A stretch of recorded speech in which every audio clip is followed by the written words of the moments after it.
ನಮಗೆ ಜವಾಬ್ದಾರಿ ಬರಬೇಕು. ನನ್ನ ತಂದೆ ತಾಯಿಗಳು ಯಾರು, ಅವ್ರು ಎಲ್ಲಿದ್ದಾರೆ? ಗುಡಿಸಲಲ್ಲಿದ್ದಾರಾ? ಬಾಡಿಗೆ ಮನೆಯಲ್ಲಿದ್ದಾರಾ? ನಮ್ಮ ಅಪ್ಪ ಅಮ್ಮ ಕೂಲಿ ಕೆಲಸ ಮಾಡ್ತಾ ಇದ್ದಾರಾ? ನಮ್ಮ ಅಪ್ಪ ಅಮ್ಮ ನನಗೋಸ್ಕರ ಕನಸು ಕಂಡಿದ್ದಾರಾ? ನಮ್ಮ ಅಪ್ಪ ಅಮ್ಮ ಊಟ ಮಾಡೋ ಮೊದಲು ನನಗೆ ಹೊಟ್ಟೆ ತುಂಬ ಊಟ ಹಾಕಿ ಮೊಸರು ಮಾತ್ರ ನನಗೆ ಕೊಟ್ಟು ಸಾರು ಊಟ ಮಾಡ್ತಾ ಇದ್ದಾರಾ? ನನಗೆ ಮಾತ್ರ ಒಳ್ಳೆ ಯೂನಿಫಾರ್ಮ್ ಅನ್ನು ಕೊಟ್ಟು ಇನ್ನೂ ಹರಿದು ಬಟ್ಟೆ ಹಾಕ್ತಾ ಇದ್ದಾರಾ? ಕೂಲಿ ಕೆಲಸಕ್ಕಾಗಿ ನಮ್ಮ ಅಪ್ಪ ಅಮ್ಮ ಬೆಂಗಳೂರಿಗೆ ಬಂದ್ರ? ನಾನೊಬ್ಬ ಅಧಿಕಾರಿ ಆಗಬೇಕು, ನಾನು ಆದಾಯ ಮಾಡಬೇಕು ಅಂತ ಕನಸು ಕಾಣ್ತಾ ಇದ್ದಾರಾ? ಆ ಅವಸ್ಥೆ ನಿಮ್ಮ ಮಾರ್ಗದರ್ಶಕನಾಗಬೇಕು. ನಿಮ್ಮ ಪರಿಸ್ಥಿತಿ ಅದು ನಿಮ್ಗೆ ಆಗಬೇಕು. ಈ ಮೆದುಳಿದೆಯಲ್ಲ, ನನಗಿರೋ ಮೆದುಳು, ನಿಮಗಿರೋ ಮೆದುಳು, ಅವ್ರಿಗಿರೋ ಹೃದಯ, ನಿಮಗಿರೋ ಹೃದಯ. ನಮ್ಮ ಸೈಂಟಿಸ್ಟ್ ಸಾಹೇಬರಿಗಿರ್ತಕ್ಕಂಥ ಡೇ 24 ಗಂಟೆ 365 ದಿನ. ಅವರು ವಾಸಿಸುವ ಬೆಂಗಳೂರು, ಕಿರಣ್, ವಿನೋದ್, ಇನ್ಯಾರೇ, ನಾವು ಇಲ್ಲೇ ಇದ್ದೀವಲ್ಲ. ಅವ್ರಿಗೆ ಆಗಲಿಕ್ಕೆ ಸಾಧ್ಯ ಆದ್ರೆ ನಮಗೆ ಯಾಕೆ ಸಾಧ್ಯ ಇಲ್ಲ? ಈ ಪ್ರಶ್ನೆಯನ್ನ ಮಾಡ್ಕೋಬೇಕು. ಸಮಾಜ ಬಯಸೋದೇನೆಂದ್ರೆ ಬಡವನ ಮಗ ಬಡವನಾಗೇ ಇರಬೇಕು.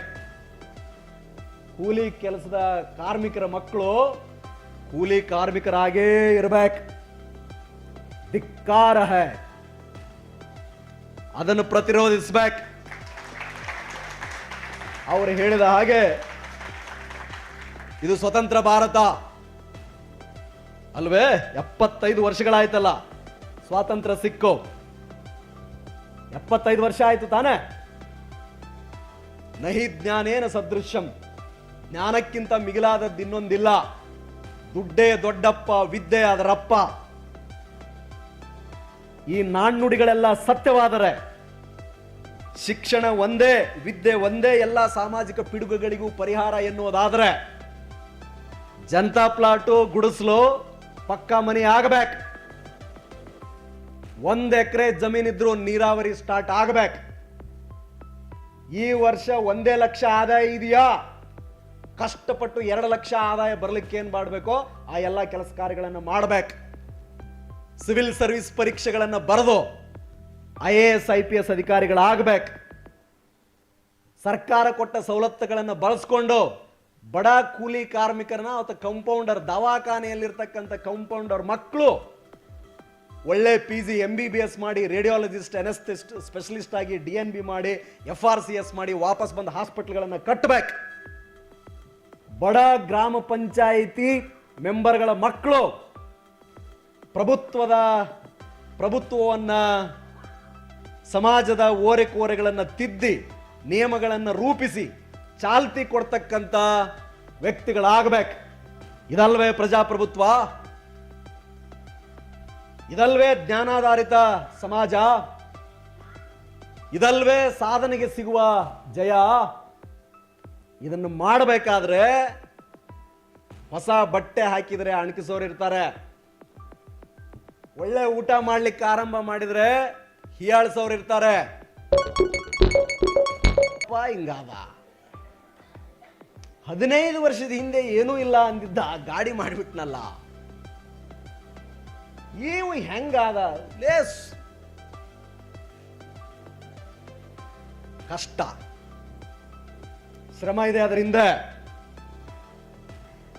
ಹಿಂದೆ ಜತನ ಇದೆ, ಅದರ ಹಿಂದೆ ಒಂದು ತಪಸ್ಸಿದೆ, ಅದರ ಹಿಂದೆ ಒಂದು ಕನಸಿದೆ, ಅದರ ಹಿಂದೆ ಒಂದು ತಂಡ ಇದೆ, ಅದರ ಹಿಂದೆ ಬಹುದೊಡ್ಡ ದೈವಿಕ ದೇವರ ಆಶೀರ್ವಾದವಿದೆ.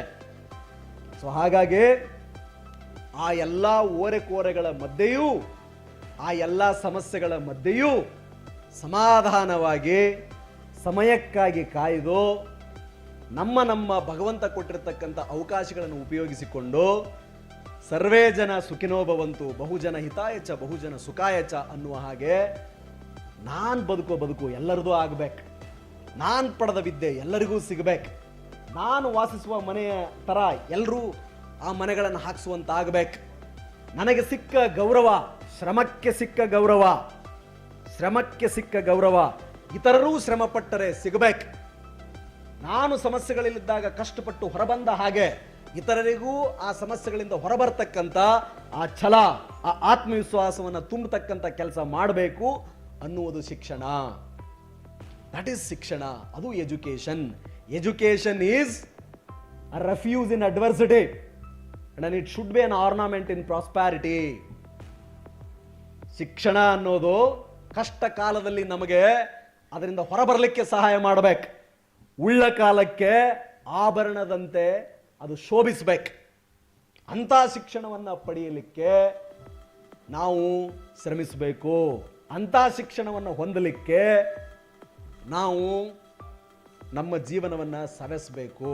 ಅದರ ಜೊತೆಗೆ ಸಮಾಜದ ವಿವಿಧ ಒಂದು ಹಂತಕ್ಕೆ ಬಂದಾದ ಮೇಲೆ ನಾನೇ ಸರ್ವಸ್ವ, ಯಾರೂ ಉಳಿದಿಲ್ಲ ಹಂಗಂದವರು ಬಹುದೊಡ್ಡ ಉದಾಹರಣೆ ರಾಮ ಮತ್ತು ರಾವಣ ಅಲ್ವೇ?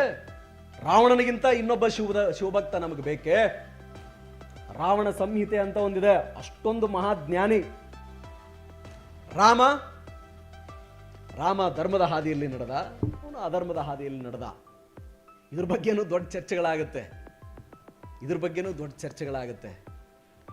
ಅವೆಲ್ಲ ನಮ್ಮ ನಂಬಿಕೆಗಳು. ಆ ನಂಬಿಕೆ ನಂಬಿದವರಿಗೆ ಮಾತ್ರ. ಸೊ ಹಾಗಾಗಿ ನಾವು ಏನಾಗಬೇಕು ಅನ್ನೋದನ್ನು ನಾವು ಆಲೋಚನೆ ಮಾಡಬೇಕು.